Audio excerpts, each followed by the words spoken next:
Good evening, everybody. It's 9 o'clock. It's British summer time. It is Rotor Show. This is Nick Johnson, and a very good evening to you wherever you are in the world. Welcome along. This is a show we're just going to go through and have a little natter. We've not got any guests. It's just a little bit of a hangout with me and Kev and Aid. Really just to have a talk about the last few weeks, basically, to get your feedback and to get the views and opinions of Kev and Aid, and to talk a little bit about now the dust has settled, and to talk a little bit about the events from from the flight line sort of perspective, and how it went for me and what I observed and all that sort of stuff. So yeah, we're gonna have a bit of a natter. There's no particular time limit to it, so we're just gonna have a quick chat, probably around about an hour or so, I guess. But yeah, just a few things to mention as well before we carry on. Don't forget the next big Rotor show, the Rotors, the RC Helicopter show, is on Tuesday, the 17th of June. Okay, and that's at 2100 British Summer Time. We've got the big voice from the line coming on. We've got Jamie Robertson, we've got Ben Storick, Connor Sloan, and we should have a special guest from a line joining us as well. So that should be interesting. So 9 o'clock British Summer Time, Tuesday the 17th of June. Right, okay, so what a couple of weeks. Madness. Yeah, we're going to do about an hour. I think an hour is good. All right, so we've got Kev, we've got Aid. Let's go and have a quick chat with, who should we pick first? Well, let's have a quick chat actually with Kev, because I think he's dropped about 10 stone, or have you just had a haircut? No, I just stuck my head out the car window and my hair just fell off. No, that's why when you wear cheap toupees, mate, it's no good. It's false economy. Well, I was borrowing Rowan Atkinson's, and it just didn't stick as well. No, it's just a bit warm now, and yeah, it was getting a bit long, so I just thought I'd go back to the old ways, get it off. Well, it's a cheap haircut, put it that way. Oh yeah, but yeah, no, like you were saying, these last couple of weeks in the heli scene, they've just been. I'm trying to think of a word. Meteoric, shall we say? Yeah, no, some of the flights that I've seen from zone. I mean, as you know, I couldn't make it down there. It's just a bit too far, costing a bit too much. But some of the flights I've seen there, they were just outstanding. You know, it's like the level of pilots nowadays. It's just gone up a notch. You know, I mean. Yeah, I do, yeah. It cast my mind back to the 3D Masters when it was Northampton, when I used to go down and watch that. Yeah, they were good. They were fantastic flights, but now it's a different level. It is different. You're watching the Bossyon brothers, you're watching Jimmy Robertson, Nick Maxwell, Mirko Cecina. These guys are just on a different planet from everyone else. And, you know, I'd like to be that good. It's never going to happen. But you know, it is a pleasure to watch some of these flights. It really is. That's the beauty of the hobby, isn't it? Where you've got guys who just have basic natural raw talent, but you can't just have like a golfer or snooker player. You can have raw talent, but you've got to recognize it. You've got to work on it. You've got to practice on it. I mean, some of these guys do, sort of 1,500 hours a year practicing. Yeah, no, I know some hours, isn't it? I know Luca Biscanti. I mean, he's him and his and Mirko Cecina. These guys are uber committed, but not just the pilots, but it's the team behind them. It's the dads or the sponsors are sort of pushing them and everything. But they've got to have that. They've got to have that desire, that raw desire to go out there and literally just, go for broke, really. Yeah, that's it. They've got like a hunger for it, Yeah. I mean, we'll go down the field, we'll spend all day there. Most of it we just spend chatting. Yeah, chatting and drinking cups of coffee and feet up on the tables and stuff. But these guys, they're like robots. They fly, and they've got batteries cooking on the charger. Yeah. While they're flying, so but yeah, no, there's a lot of dedication goes to these guys, and you've got to take your hats off to them. You got to give them that credit, haven't you? So, yeah, certainly. Hey, what do you think of the last couple of weeks? It's pretty awesome. I just want to say the 1,500 hours a year thing. That is on average 4 hours of flying every day of the year. Yeah. So that's what are they doing in those 4 hours every day? I mean, obviously, some days it must be 16 hours, and other days it won't be any at all. But still, I mean, on average, 4 hours a day. It's just insane. Well, yeah, especially when you consider that the average flight time's 5 minutes. Yeah. Yeah, exactly. So the average battery, the average transmitter battery. I mean, you must have a case of even the lipo batteries in some of them. You know, you got to factor that in as well, haven't you? I mean, also just not so much the charging isn't so much of an issue these days with the but you still got to supply the charger with power. So they must have generators, you know, just eating petrol. I wonder how much petrol they get through from generators, or is it? I reckon what it is. It's got to be simulator time. Well, I think that's got to have a lot to do with it, and obviously with the introduction of accuracy to the market, you know, it's coming up very, very soon, isn't it? Just before Helimasters, I believe, hopefully, if all goes well and all the ducks are in line. But you know, these guys are so committed. I mean, they want to be the best in the world. They're all chasing the Carl Dahl title, and fair play to them, because you know it's a big accolade, and it's great for them to take to the rest of that commitment to the rest of their lives. I mean, I was talking with Michael Wisbacher, who's, you know, and Sebastiano Gabuti, you know, they've been in it for sort of 7 or 8 years, and they're kind of getting to the stage where, you know, they're very good, and they're always sort of around the podium. Well, especially Michael, but you know, they've just got to commit to their long-term future now. They may have a great career for say 10 years, but after that, you know what I mean? Because there's going to be somebody else wanting to knock them off the perch. So there's a whole conversation we can kind of have on that. But just in general, then, Aid, you obviously watched the zone format. You came down on the Sunday, didn't you? Yeah. What was your thoughts? I mean, when was the last time you came to see a sort of a top level competition?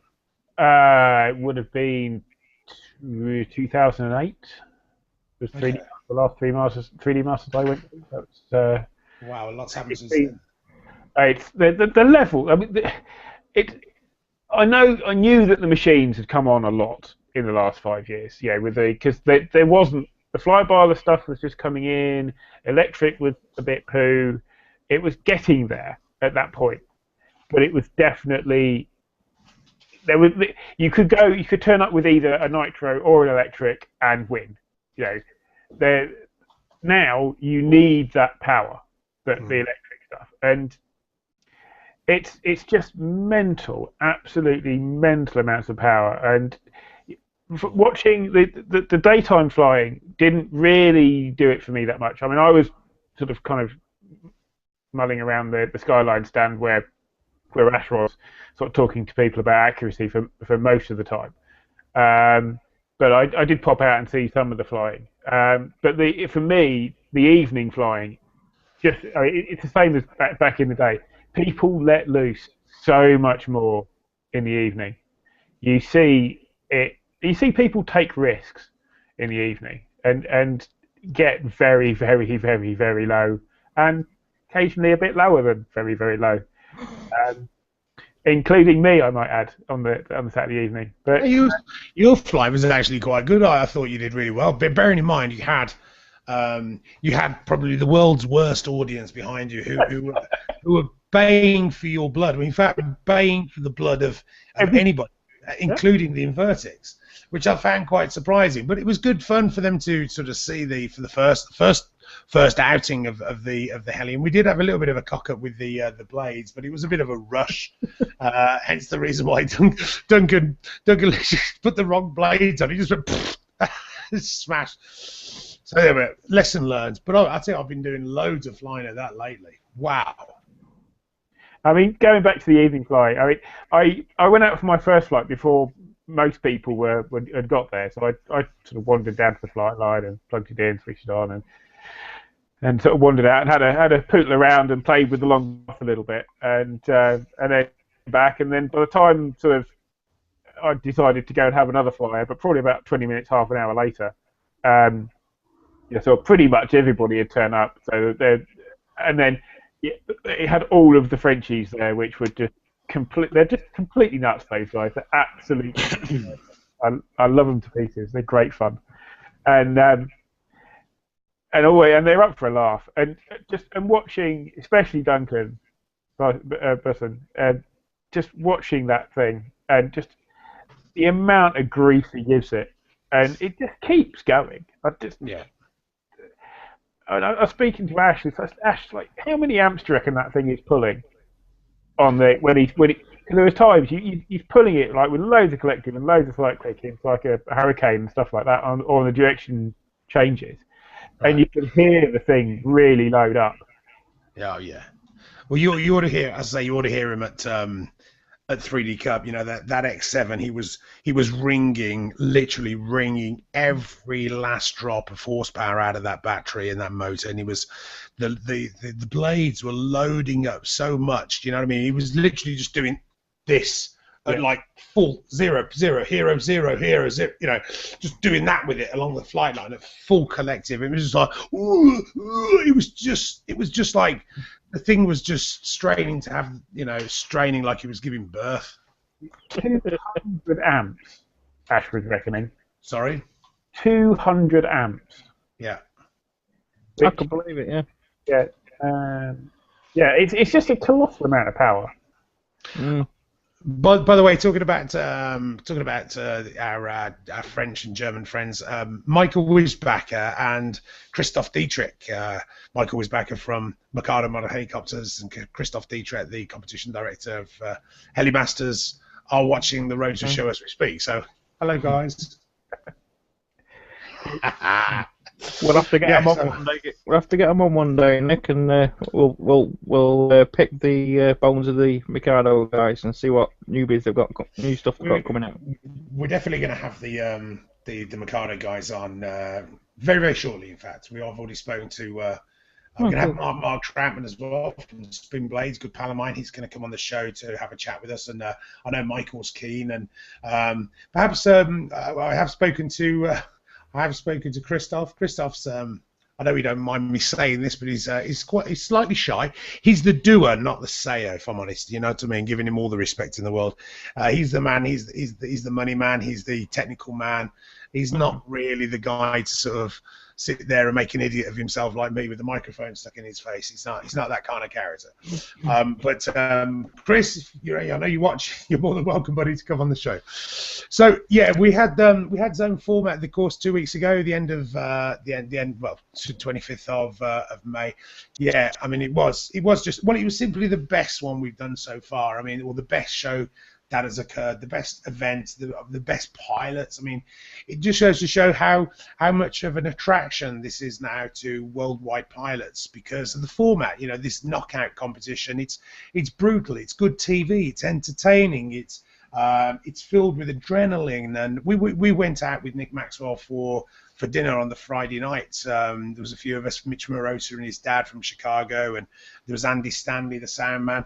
We all went out for something to eat. And by the way, trying to find anywhere in Yeovilton open past 9:30 is a real mission. Anyway, so he was saying, how much he enjoys the idea of, fighting this competition. He's done lots of fun flies because in America, you have fun flies every single weekend. But in terms of sort of real,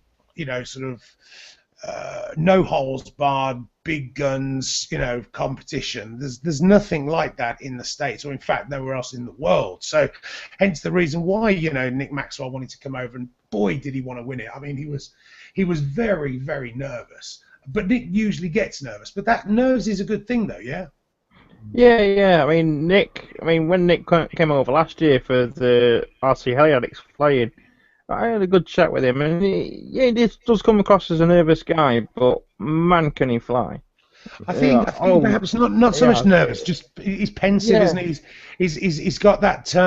He's relatively shy, but that's not a bad thing, That's because he meets lots and lots of people, doesn't he? I mean, he can't be, bubbly characters to sort of everyone, but he's got a lovely personality. He's very amiable. He's very easy to get on with, and the women love him. I mean, he's just got that sort of glint in his eye, and he's small, and he's you could just put him in your pocket. You know what I mean? He's only a little wee babber, and he's only little as well. So. He comes up to my kneecaps. Something like that, yeah. But no, going back to what you said though about Nick wanting to win zone this year. I mean that flight that I can't remember who posted it now. Someone posted one of his flights, and that was got to be probably the most creative flight to music I've ever seen. It was just top drawer. I've never seen anything like it. It was really, really, really good. And you could see by the way he'd gone out, it was absolute. To my eyes, that was absolutely perfect flight, and I didn't see anything wrong with it. And he was out there to win. There's no two questions about that. He was out there to win. I've just got to stop you there, mate, because this is quite. This is the beauty of technology, right? I've just got a message from Michael Wisbacher, a photograph watching Christoph Dietrich, watching me on the screen watching Christoph Dietrich. What the hell? Hello, Chris. He's got a bottle of water there. I hope that's gin in there, buddy. So yeah. I mean, fantastic, absolutely fantastic flight from Nick Mack. To be fair, every single pilot so wanted to win that competition. There was no real front runners. That makes sense. They all had a stab at it, and Nick was pushing that hard. You know, it was just that nanosecond of misconcept or just misjudgment or over calculation coming out of a transition. He just touched the tip of his blade, and of course on the runway on tarmac, you know, if you get it correctly, sort of inverted, and you do a little blade scrape that way, fine. But you get it on its side and it just touches, it's gone. You know, it's absolutely disintegrated. And it didn't disintegrate, unfortunately. It did kind of catch it. He did rescue it, but the blade was damaged that much. It just sort of disintegrated after they just kind of reached its critical mass and just, you know, blew up sort of thing. But it was such a shame. And it was quite mad because we had a phone call. Well, we had the local BBC radio, wanting to talk to me and do like a thing on air about Zone Village, about Zone format. And Boggy, the flight line, you know, Ron Boggy Temple, he'd organised it, and they said, well, they want to speak to you at, I don't think it was 2:30 or something. And I said, well, we're going to be in the middle of the finals for that, but no, they want you live on air, and it's going to be 2:30. So I had to go and do this in the middle of these sort of flights, or sort of, you know, juggling the two flights, and it was talking about stressful. But we'll say about that another time. But that was quite good fun, good publicity, I guess, for the show. That's a fact, you know, because it was live across. You know, the whole of the BBC network down in that area. But I've got to feel sorry for Nick Maxwell because he came a long way. Well, so did Mitch and Jamie and Ben and all that. But he really did want to take that title from Jamie. They're very good friends. You know, all the pilots are super friends. But when you get down to that flight line and you've travelled all this way and there's a lot of kudos at stake, you know, there's a lot of reputation at stake, they really wanted to win. And I really did feel quite sorry for Nick. Did you guys? Do you feel it? Yeah. And I was surprised that Duncan Boston didn't get any further as well. He went up fairly early on. I was sort of watching the results as they were coming in and going, really? Yeah, I mean, you know, I mean, the thing is with zone format is the judge, because you've got the 5 criteria and each judge has their own specific thing, okay? The judging criteria is uber critical on every aspect. So the judges are not looking like other judges. They have a combination of responsibilities on their judging profiles. But with zone, they have to stick to one particular criteria.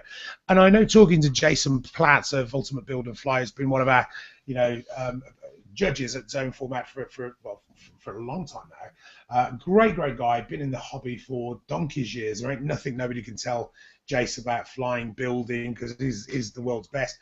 But he was saying just how difficult it was. And although Duncan, he's so flamboyant and he's such a crowd pleaser, when it comes to technical, do you know what I mean? Some things let him down, and I'm not taking anything away from Duncan. He's a good pal. He's, you know, great skills, but judges, they've got the criteria, haven't they? Yeah. Well, that's it. And like you say, they've got set criteria. They've got set things that they need to perform Not so much set manoeuvres, but they need to perform what they're doing in a certain way, and it's got to be accurate to a certain thing. And like you say, they've got to be so critical. I mean, Duncan's probably one of the best demo pilots out there. Like you say, really. No. No, not anymore. He is the best demo pilot in the world. Okay, I'll give you that. But yeah, like you say, really flamboyant. He puts it all down. He puts everything into his demos. But maybe it's just not quite accurate enough for that format. And I do love the knockout style. Like, you go against two people, so you could have. I mean, I can't remember what the heats were now, but you could have one mediocre guy versus a Burt Camera sort of thing, and they're like, oh, there you go, see you later. But if the Burt Camera level pilot makes a couple of errors, your lower seeded pilot goes through.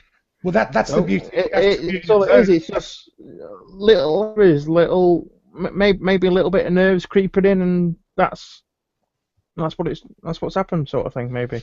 I mean, Duncan didn't even make it through to the final 8. No, he was very early on. And he went out of 16, didn't he? Yeah. But what I do like, I mean, with all this power that they've got now, and the stability, the accuracy that the fly-by-wire systems give, it'd be very, very easy just to stick bang the thing and abuse that power. But it's really, really impressive. I find that we've gone away from the smack stuff a little bit at the high-level competition. We've gone away from the smack. It's much more accurate. No, it's really. Yes, there is a little bit of throwing it at the ground stuff. Pyroflip smack near the ground, pyroflip smack, tick-tock smack near the ground, and it'd be very, very easy to do that. But if you watching this stuff, these high-level flights, they're just so accurate and so technical. Like Jamie Robertson's Purity Flow. With the reversal to backwards halfway through it, beautifully executed, absolutely gorgeous, and it's a really hard manoeuvre to get right, especially in a bit of wind. I've got to say hello to Christopher Davies, who's watching the show as well. I said to him earlier, I'll give him a mention, and also Tamas Lavardi. It's his 30th birthday today, so happy birthday, Tamas. He doesn't like anybody to know. You see, he's very welcome to old age. Very shy. What do you mean? I'm 40 next Thursday. God. Oh, you are. Oh, you can see all your grey hairs, Nick. That's years, not stone, you kids. Well, you've lost quite a bit of weight recently, haven't you? So we can't even go that one anymore. Yeah, I've just had a poo. Okay, yeah. So what do we zone format? It is the best. I mean, it is for this kind of level of competition. It's great for the crowds. It's great for the excitement, and I say you've got like technical. There's variety, innovation, excitement, and precision. I mean, I wouldn't want to be one of those judges. I mean, that was just. I mean, Jason Platts was, and I know the rest of the judges, but they were literally drained. They were drained. They were shattered. But when he came down to Luca Pescanti and Nick Maxwell, and when Nick did that with his helicopter, I mean, the crowd were just like, whoa, just they couldn't believe it. And I would have liked to have seen a Nick Maxwell, Jamie Robertson final, but taking nothing away from Ben Sturrock. I mean, bless him, he really is a super pilot, but I would have liked to, and I say this from a personal perspective, this is not taken away from any of the pilots, but I would like to have seen a Jamie Robertson and Nick Maxwell, or at least a Jamie Robertson and a Carl Stacey final. I thought that would have been very, and I'm surprised, I'm surprised again Carl didn't make it through from the from the final 16, which is a shame. Well, it's got to go somewhere. Sorry? There can be only one. There can be only one. That's true. Well, this is it. This is exactly right. It is very, very tough. So a big well done to Luca Pescanti, to Ben Sturrock, and again, taking the triple.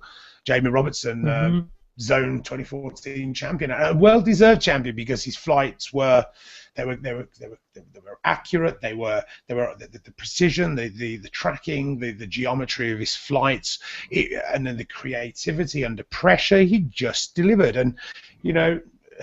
I saw the scores. I saw how tight it was, and there was just nothing in it. And Jamie, just with that little flurry at the end, he just stole the show, and that was just the way it goes. But the question is, can he do it for a fourth time? Well, you'd like to think he could, because Zone does play to his strengths. He is Mr. Zone, isn't he? And he does know the competition inside out now. You see, Jamie, he's very clever in terms of game plan. I tried to press him on that a little bit during the interview with him, and you know, he's very well media trained. Is that Jamie? He knows what to say, when to say it. He's very old for his age. I mean, he's just coming up 19. You know what I mean? So he's, you know, my goodness me. You know, it's just incredible. Yeah, you know, I've got aftershave bottles older than that. You know? Where does it come from? And they're called Brute. Well, that's the other thing, of course, is the average age of the top end pilot these days is just it's so low. It's like, most of them out of puberty. I know. I mean, we had a young lad at the weekend at 3D Cup. Linian Manny, his name was. I mean, he was 7 years old, and I tell you what, I lost it. I lost all professionalism and biased. I just fell in love with this little lad because my boy's 7, coming up 8. And when he flew his flight, I mean, it actually did put a post up prior to the 3D Cup, just saying how proud his dad must be, and this young lad, 7 years old, yada yada. And to watch him fly, guys, I'm telling you, and the people out there as well. If you did watch the live feed and you saw little Lillian Manny fly, it almost put tears to my eyes, purely because, you know, we all know how difficult it is to fly, and in front of all those people, and in front of the 20-odd thousand people who joined us on the live stream for 3D Cup Final Round A Masters France, to fly under all that pressure and do sort of, you know, pyro flips and sort of gentle chaoses and funnels, and I was like, I mean, he's 7. I know. Yeah. That doesn't take away his skill. I mean, you know, it's God-given. It's God-given skill. There was a kid in 2008, of Masters 2008. I can't remember his name now, but I think he was something like 6 or something. It was. Are you talking Justin Chi? Oh no, you're talking Confon CD. No. Flying for Gowie. No, this is pre sort of Gowie stuff. Oh, I know what you mean, because I was there, and I can't think of his name neither. But what was his name? Duncan Osborne. Duncan's still on the floor now, isn't he? Virtual RSP, by No, but yeah. This young lad, he tips up, he does a demo flight at the 3D Masters 2008, and we all see this lad walk on. He's 5. Was he flying a Raptor 8, if I remember right? Raptor 90. Yeah, I think so. Yeah, he's got this Raptor 90 that's bigger than him, and his dad carries it out to the flight line, and he's smacking the living crap out of this Raptor 90, and then, right, he's got this transmitter, right? The transmitter is bigger than his head, and he's hardly reached the sticks. He puts the bloody transmitter behind his back, and he's still doing pyro flips and crap with this transmitter behind his back. It's like, wow. You know, I mean, but that is the absolute beauty, and the more of those guys, the merrier. You know, because yeah. I mean, I mean, all of the top pilots, you know, they all start. I mean, Kyle Dahl, Carl Stacey, they all started when they were knee-high to a grasshopper, and this is the next generation, and we've got to embrace it. We've got to make them feel, you know, super special, because do you know what, they are. And going back to Zone, I mean, Jamie's a very, very good, a very good pilot, but he's going to start going on to college and doing all sorts of things and finding girls and wine, women, and song, and then before you know it, you know, he'll be doing something else. Aid, what's your thoughts? Thanks, Jan Lockhart. It's Alan Barak. Little Alan, yes. Alan Barak, yeah. Alan Barak, yes. Yeah. Yes. But the other nice thing about Zone is that the spectators you get there, Hmm. because it's attached to the Fleet Air Arm Museum. The people that you get coming through the door for the Fleet Air Arm Museum are generally coming to the museum. They don't necessarily know that the event's on. So they're seeing these helicopters abused to within an inch of their life in a safe way, in a controlled environment, and doing things that most people don't think that helicopters are capable of doing. And that sort of thing can inspire kids. Yeah. I remember when I was a kid, my first experience of RC was slope soaring. I saw people flying slope soaring gliders on a hill somewhere in Wiltshire. I've actually flown there since then as well, just because you have to. And that inspired me to get into the hobby when I was 12. So those sort of kids seeing that sort of stuff and adults seeing that sort of stuff can inspire them to give it a go and get people into the sport, and that's a really good thing. That's one of the really good things about the zone, is that it does get these new people that wouldn't necessarily come to an event normally. Well, that's right. I mean, that's absolutely right. We had like guys, families turning up. We had two pilots, which and I put a post on my Facebook page after, because I was literally blown away with them. Not only, but I mean, they didn't do all that well in the competition, but that's not important. The main thing is they came all the way over from Israel. Their parents, their moms and dads came over. The whole thing. They were flying.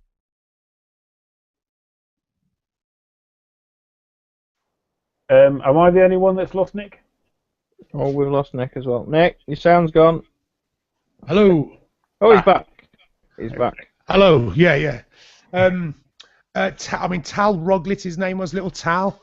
I mean, he was a super pilot. I mean, he was a super lad as well. He really did kind of work extremely hard. Oh, he's gone again. He's back again. Hello. Nick, just go and have a try and check your connections. We'll talk amongst ourselves whilst you do that. I think it's probably time to move on from Zone and move on to 3D Cup, which is quite apt considering that we can't hear Nick and he's the guy that was there. No, I'm here. Yeah, so I mean, Tal Roglic and little Dor Schmilowitz. I mean, 10 and 11 years old, fabulous talent, and we really look forward to seeing more of them guys in the future. So well done to you guys from Israel. Yeah, there's a lot of really good people in this sport now, and it's really good to see, actually. Really, really good to see. Excellent. Yeah, let's move on. Let's move on to the next one. Yep, 3D Cup in France. You were there, Nick. I think one of the things we need to discuss before we go into the competitions. What the hell did you do to that goblin speed? I thought you were gonna say, what on earth? Why? Look at your panda eyes. Oh, I've got them as well. That's why I didn't mention them. But yeah, that goblin speed, Marcel, was it?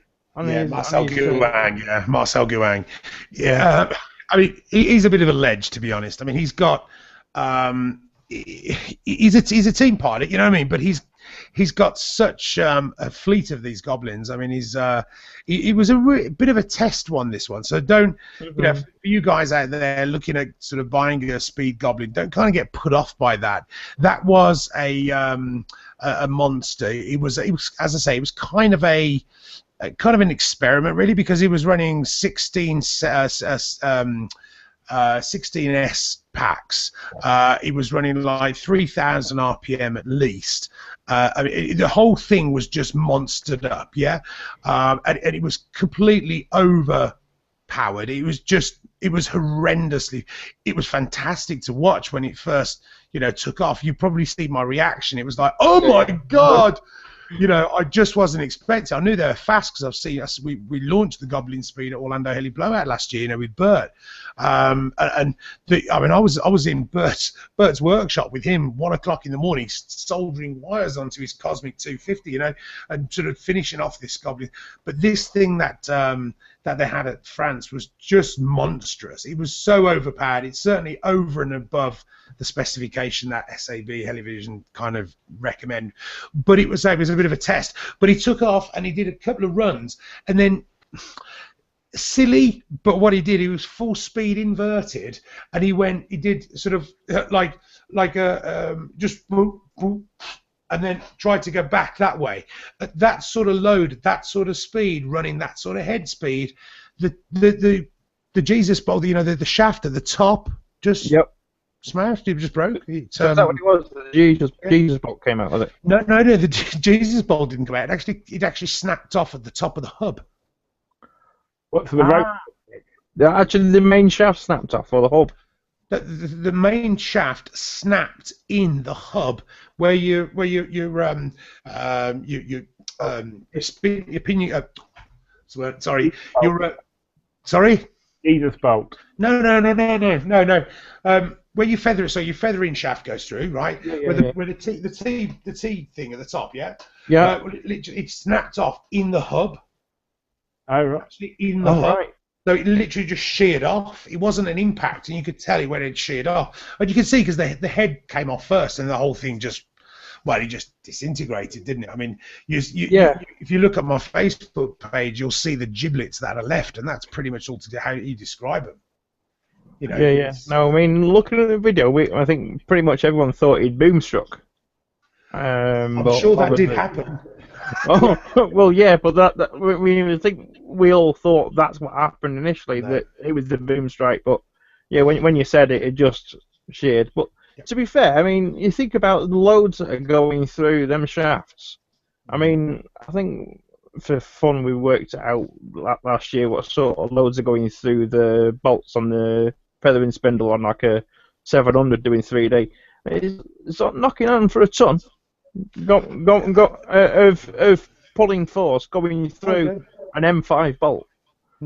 So you're right on the edge of the shear anyway, and then it's not necessarily ranking it up that far. I mean, it's not even a linear increase of load. It's exponential. So the faster you go, it just increases.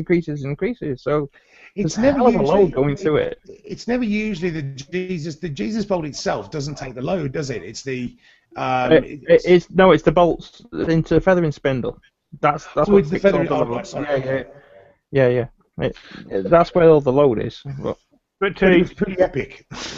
Yes, definitely. To break though the feathering spindle bolts would be a pretty big feat because they're pretty well supported. I would have thought. Are you more likely to shear the blade bolts? Maybe, I don't know. I'm not sure. No. Well, having said that, Mark Troutman from Spin Blades was telling us they did a load test and actually got the blade tips supersonic, and the roots just give way on the blade tips, and that's not just on spin, that's on all of them because they're just not designed for those sort of loads. But I mean, what is supersonic? It's what, 619 miles an hour or something? You could go on 8. 670, 690, something like that. Yeah. So, I mean, that's like 4,000 RPM or something like that for the heads. So you're into silly numbers there, which you would never get a helicopter to kind of get to. So go on, Aid. What are your thoughts? It's not even I did the figures on this a while back, and it's actually a lot lower than what you think it was, because when you take into account the forward speed of the model as well. So say if you've got a speed model that's say doing 200 mile an hour or 180 mile an hour, you only need to be doing 2.5. I think I can't remember on the exact figures, but it was only about 2,800 or 2,500, something like that, on the RPM at 200 mile an hour forward speed to be getting into not the supersonic zone but the transonic zone. And that's when it starts. And I've talked to Ash about it as well, because obviously with accuracy about that sort of thing. And the transonic happens much earlier. As well, it only is about 650 miles an hour, I think. But so they're going to be getting into the nasty stuff very, very soon. I think the record's about 180 or something at the moment. I think it's. I think it's something horrendous. Yeah. I'm going to go out on a limb. I mean, because 180 mile an hour isn't fast.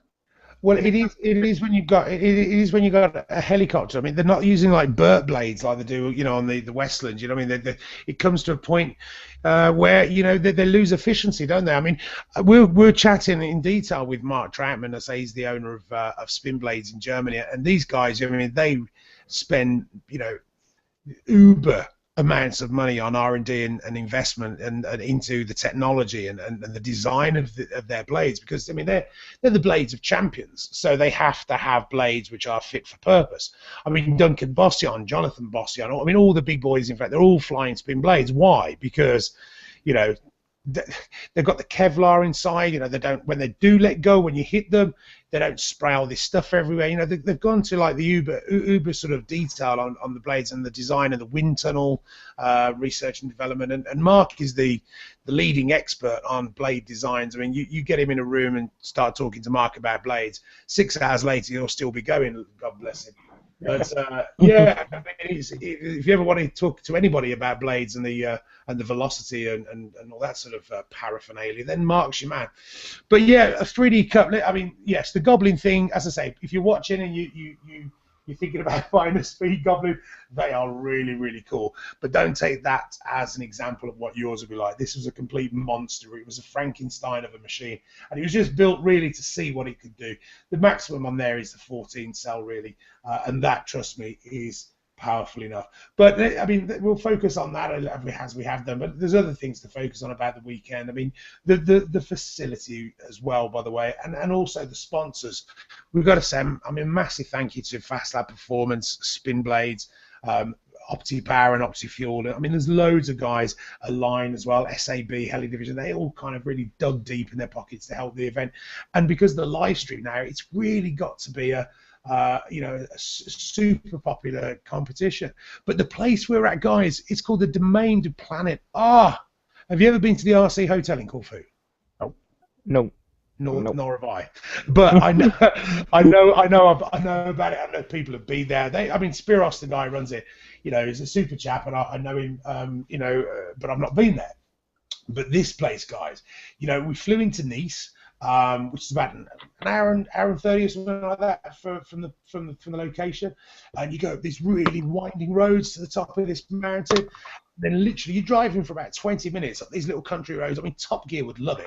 And you find this place down this long road, and then into this beautiful sort of French chateau, like a farmhouse, all these beautiful rustic traditional French buildings, beautiful place. And then they've got this runway out the front, and then the scenery is these huge sweeping hillsides and mountains in front of it. Boys, it was the best. And they do really cheap holidays there as well. They do like transfers for €45 each way, which when you think about hiring a car and the fuel and the tolls as well, I mean, the tolls are about €20, €25. So when you work it out, you can get a flight for £100 and 45 quid each way. It's a very cheap holiday, you know what I mean? And they're also going to be doing like hiring lipos there and stuff. So they've got to talk to Andy Hinton-Lever about that.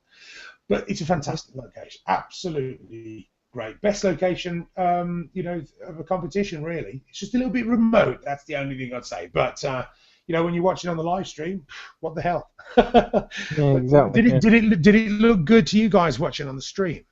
Yeah, the quality of the stream was really good. I was quite impressed by it. Especially when you were talking about the remoteness of the location. It was good to see a high quality video stream coming out of this. Lads, I'll tell you something. I've fair play to Christoph. I know he's probably watching and not here to blow smoke up his backside, but fair play to him and the team from RC Medium, because we couldn't even get a signal on a mobile phone.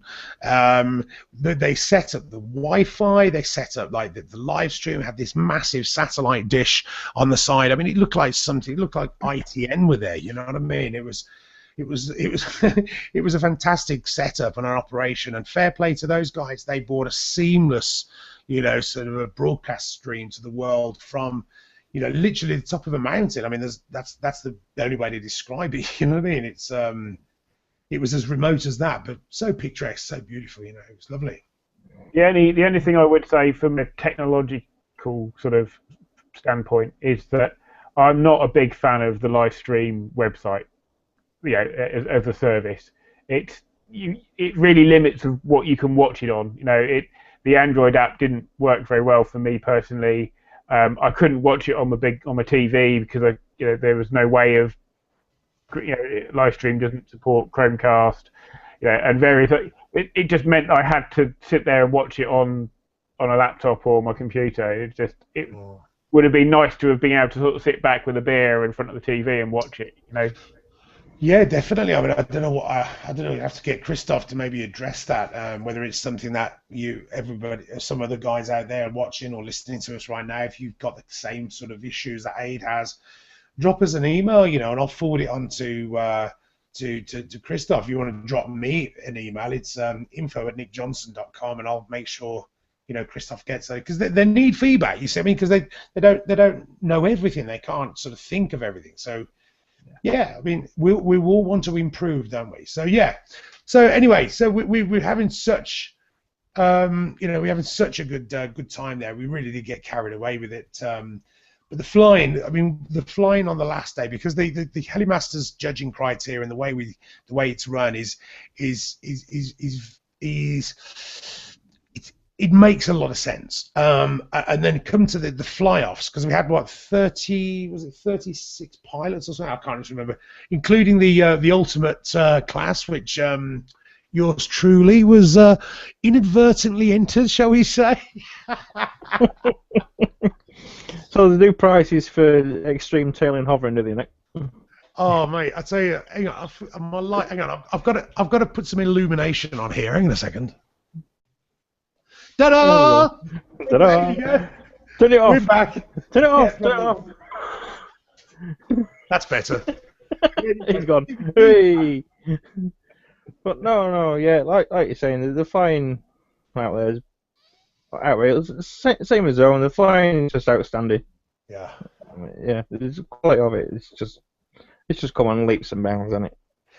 It has, but I mean, the models haven't in the last couple of years really improved like dramatically. I mean, they're pretty much the same. It's all about how the pilots feel. Like we all, sometimes we have good days flying, sometimes we have, bad days flying. But these guys, I mean, they really, really took it seriously, but in a fun way, if that makes sense.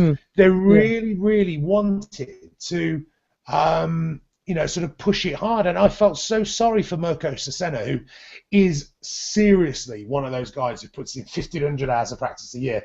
Lovely character, and of course he's the one who did an awesome flight, but he touched the tail. But the thing is, what happens with these guys nowadays, the skill is so high that even say a couple of years ago, you delaminate your tail blades and that's it, you're done. The machine comes down. These guys can fly through it.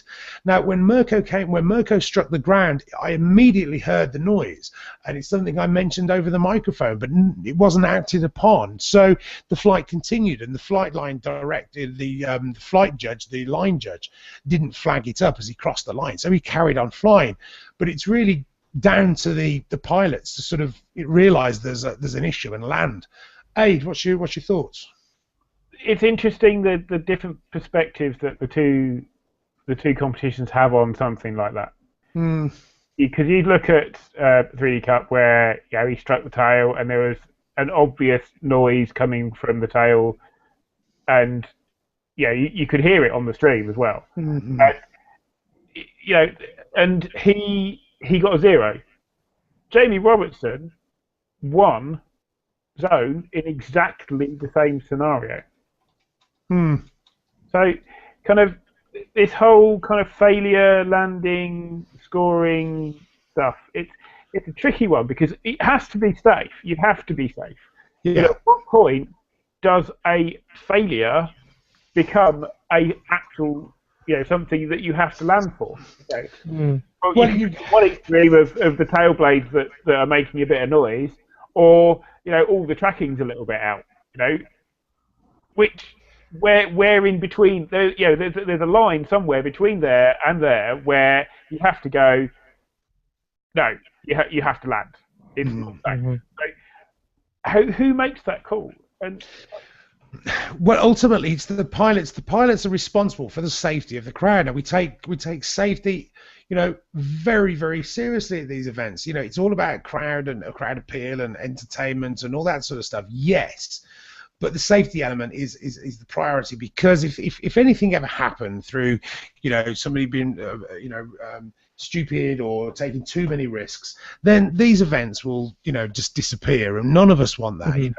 So ultimately it is the responsibility of the pilot to fly safely. So I guess, in the eyes of the competition, he should have landed, and that was his responsibility. And because he didn't land, when he came to the judges table, the tail blade had delaminated right down to the root like that. So one tail blade looked like that. And this kid, Mirko Cesena, he flew through it. How the hell did you manage to control the tail? But he did. It was making quite a racket. He should have landed. And because he didn't land and he finished his flight, then that's the reason why the judge, you look at the rule book in Helimasters, technical failure like that, he's got to land. So, the judging is very, very particular, very precise about stuff like that. However, we could all learn. We it's all a learning curve, isn't it? So I think what should happen next time is that the line judge should have spotted it and put his hand up straight away, because ultimately, the judges are there to judge, they can't see the perspective of the line. So it's the line judge really who should have called that.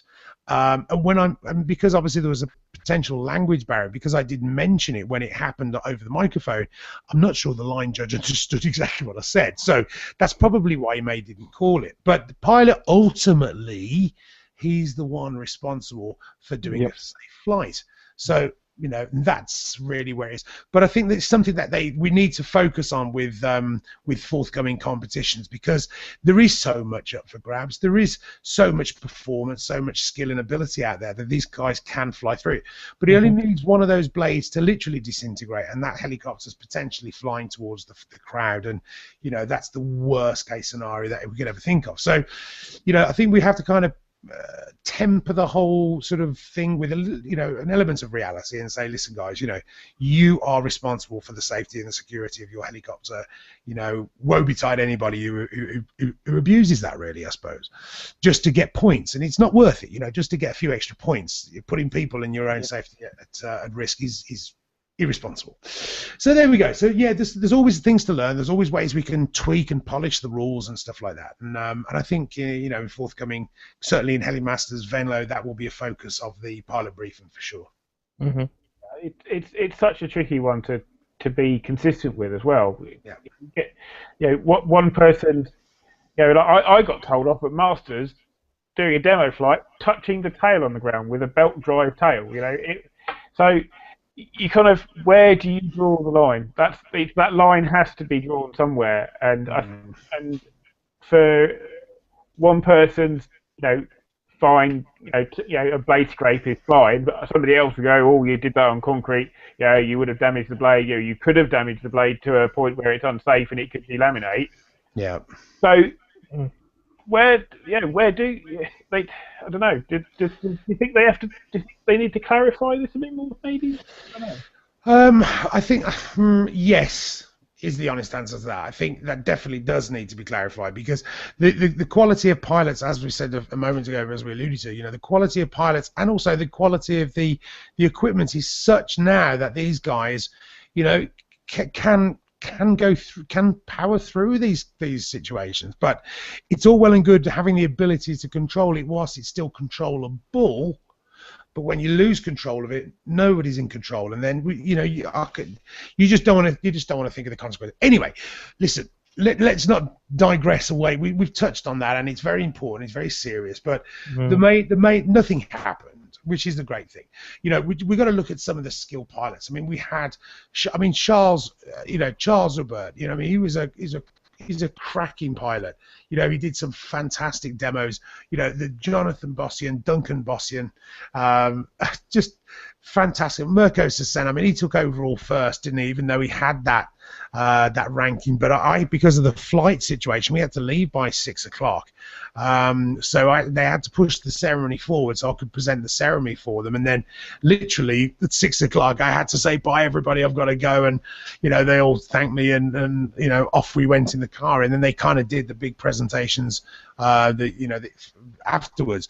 But the pilots this year at 3D Cut was just sensational. I mean, they all deserve to have have a place on the podium, because I mean, again, Michael Wishbacker coming second, and we got obviously Duncan coming first in the overall ranking. It was brilliant. It was absolutely brilliant. Beautiful weather as well. Just a little bit of rain, but nothing much.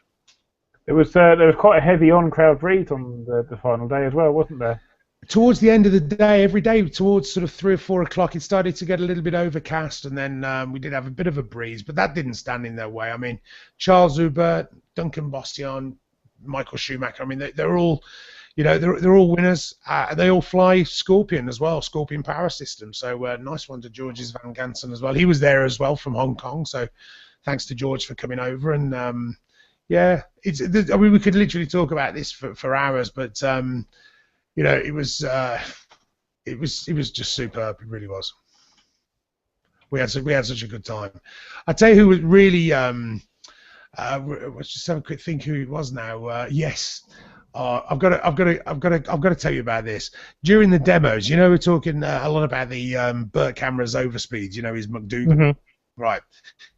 Well, Julian Barrard, he was flying his logo 700, or was it the 630? No, 700. And you got Julian Barrard, you got the Bossians, and you got Nicolas Soleil. They're all kind of Charles Hubert, the Maxime Demoros, the Louis Demoros. They're all kind of and Andre Prucrat as well. They're all in the sort of clique, yeah. Anyway, they were sort of trying to outdo each other on manoeuvres. And I tell you what, when Julien Barrard did his overspeed, he came down that fast. I mean, he reached terminal velocity.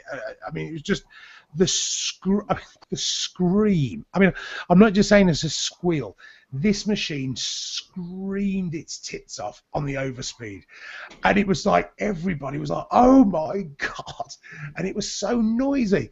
But he was such a good pilot. And he, as a pilot, Julien Barrard, has come on just leaps and bounds. Absolutely fantastic. Aid, what are your thoughts? I'm just going to nudge you to wind up a little bit in a second. But I just wanted to say before you did that, I have flown the X-Nova motor on my X5. And? It's got more power. Good.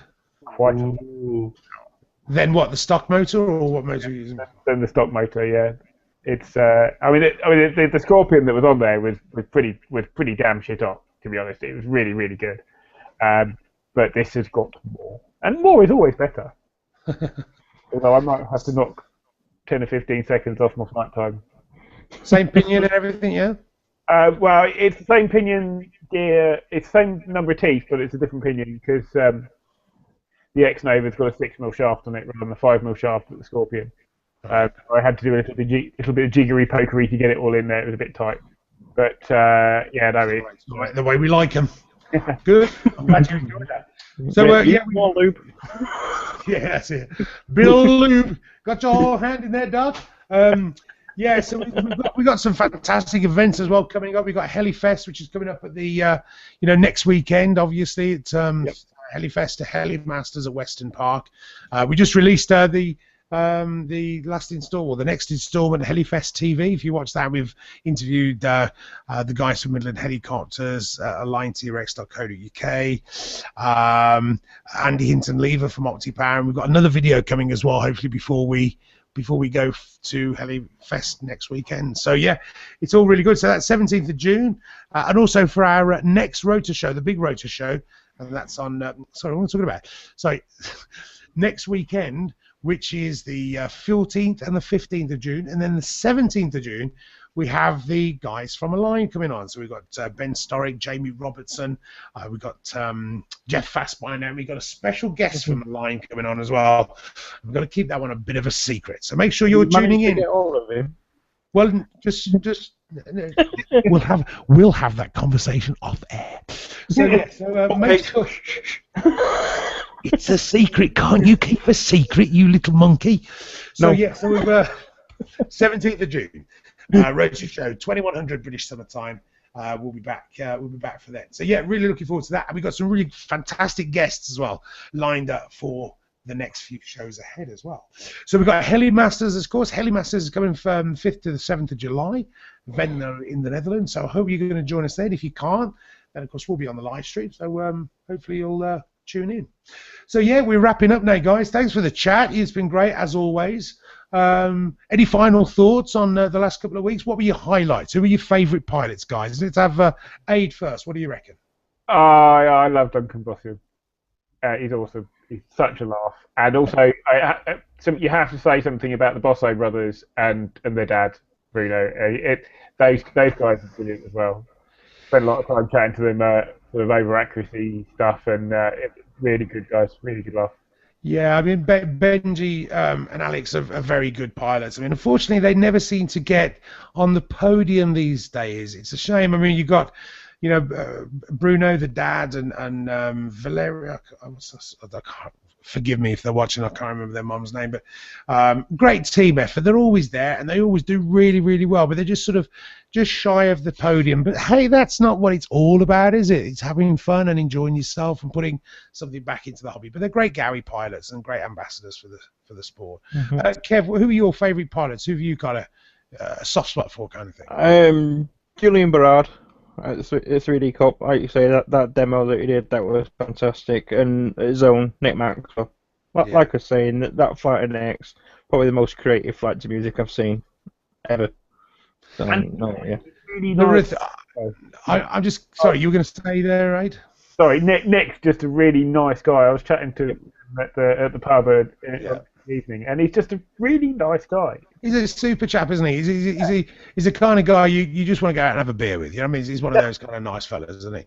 I mean, just rounding up really, just for my own personal favourites, I guess. Yeah, Nick and I mean, I love Duncan Osborne. I mean, Duncan is just it's a cracking young guy. I just wish he was a little bit more personable. I'd love to have him on the show, but I'm not too sure he would be comfortable doing that. He's not a very big personality, which is, I think, what you actually need more so nowadays in this sport of media and social networks and stuff. But can't take away from him, he is a fantastic pilot. Mm-hmm. So I've got a soft spot for Duncan Osborne, and he's been around for so long. His commitment is fantastic.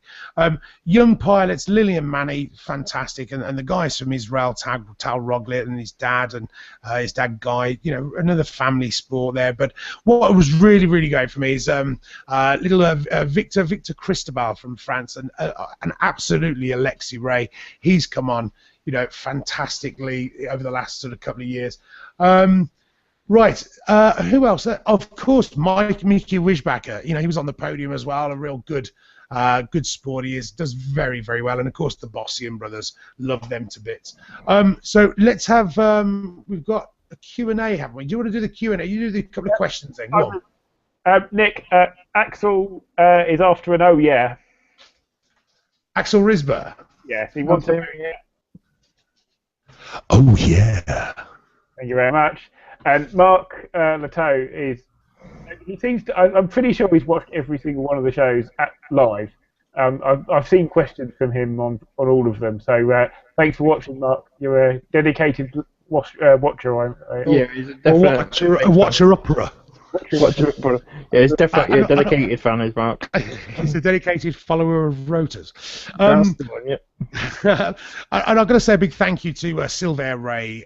Silver kindly donated a Gary X5 and literally thrust me into the competition with a strange helicopter, with a strange transmitter, in a strange country, in front of people that I never usually fly, in a competition, doing set maneuvers I've never done before, and okay, great, no wonder I crashed it, yeah? Oh, yes, but I bet it survived. He did. He wasn't that bad. He was just doing. I was just doing TikToks, and I did a Tariq Al Sadi. I just went, what the hell? And somebody else go and get it. Well, he could afford to do that. Top of those groups, next one. Thank you, Michael Mantle, who sent a comment in about that. He said that also, Nick, you're only as old as the last heli you bought. Yeah, so I growing. My philosophy is, guys, growing old's inevitable, growing up's optional. That's what I say. So yeah, we're having such a good time, and it's been a great few weeks. And as you can see, the Panda Eyes, I'm working on them still. There's still more to go. We'll see you next week. Are you ready? Should we wrap this up, guys? Yeah, let's wrap this up. Why not? Let's do it. Thank you for your time, Adrian Law, Kev Davis. This is Rotors, the RC Helicopter Show. We'll see you, hopefully, along with Bert Camera and Duncan Bossion, next weekend at Weston Park. That is Helifest, Helimasters 2014. And then, of course, we've got the Helimasters World Championship at Venlo in the Netherlands. Keep tuning in, keep posted. We'll see you very, very soon. This is Nick Johnson and the team at Rotors, the RC Helicopter Show. Thanks for watching. Catch you soon. Take care. Good night. Good night, guys. Good night.